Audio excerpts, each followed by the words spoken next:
Hello guys! Nandito naman po tayo sa walang kakwenta-kwentang video. Ayan guys, day off ko na naman guys. Oh, ang pasok ko kasi 4 days lang. Oh, kaya kada 4 na araw, day off. Oh, ayan guys. Oh, mahirap pa ba 'yon? Oh, kapag gusto kong mag-overtime o gusto kong manap ng part-time, magpa-part-time kahit Uber. Pero ngayon palibasa ang sarap ng weather. Siyempre gagala ulit tayo sa mall. Ayan guys. Kasi dito guys, halos araw-araw meron namang bagong release na sapatos eh. Kaya kahit araw-araw ako pumunta sa mall, makakapagpakita ko sa inyo ng mga bagong release. Yan guys. Napakaganda ng weather. Para sa mga taga-Canada, yung mga ganyang weather guys. Biyaya na yan. Kasi talagang kapag winter dito talagang malaki pagpapahirap sa amin malaki. Papala ka ng yelo, papasok ka, nag-i-skid ang sasakyan mo, minsan madulas, papalit ka ng winter tire, tapos sobrang ginaw, yung tipong nasa loob ka ng bahay, ang ganda ng klima, paglabas mo, para kang pumasok sa loob ng freezer.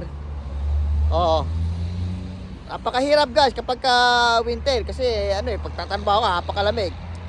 Sa atin nga hindi nga ganito kalamig, tamad maligo mga to. So pag madaling araw ang pasok di ba? Di lalo na kami. Nakausok pa bibig mo sa sobrang lamig. Yan, guys. Guys, pag-usapan natin, guys.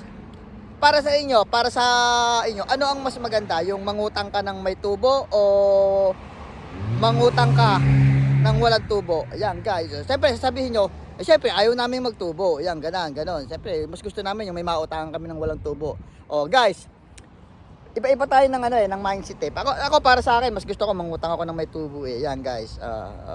Pero sa mga kapatid, parang hindi applicable to itong sinasabi ko. Siyempre, kapatid mo iba yung pagkapatid, yung makadugo mo, nanay mo, magulang mo, yan, ganon. Pero pagkadating sa mga kamag-anak na, mga kaibigan na, guys, mas maganda mangutang ka ng may tubo. Guys. Yun para sa akin yun kasi kapag kasi mangutang ka walang tubo, guys, bawa binayaran mo siya ngayon, hindi mo naman alam kung kailan ka ulit kung kailan ka ulit mangangailangan.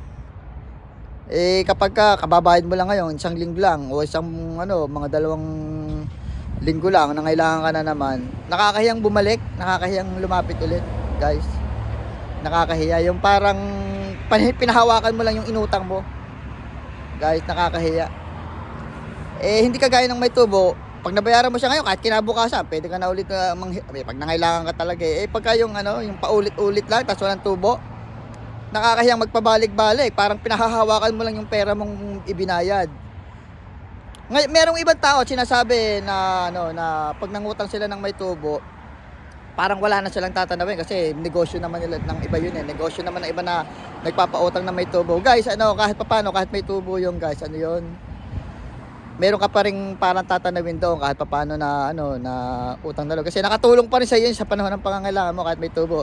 At yung perang inutang mo na yon, kung yung inutangan mo na yon, kung sa iba siya mangungutang, may tubo rin naman, ganun lang talaga. Pero para sa akin, mas better na mangutang ako ng may tubo kung ako mangungutang. Hindi, ayoko nang walang tubo. Unang-una, parang, kung kaibigan mo man yun, magtubo ka ng konti, parang pakonsuelo mo na lang sa kanya na, parang tinatanong mo na utang na loob yun, yung ginagawa mo. Kasi, para sa akin kasi, ang hirap talaga pag walang tubo. Ang hirap umulit, nakakahiya. Yung ganon. Kaya ako talagang, kung ako'y dadating sa panahon na, may tubo na ang hahanapin kong pero hindi naman yung tubo na akala mo namang yung kulang na lang tagpas agad ang kalahati. Wala, may balik yun. Yun naman, masama naman yung gano'n. Pero yung mga mga pinakamataas na 5%, ayan, gano'n. Pero mas maganda talaga may tubo kaysa walang tubo. Kayo guys, ano gusto nyo? May tubo o wala?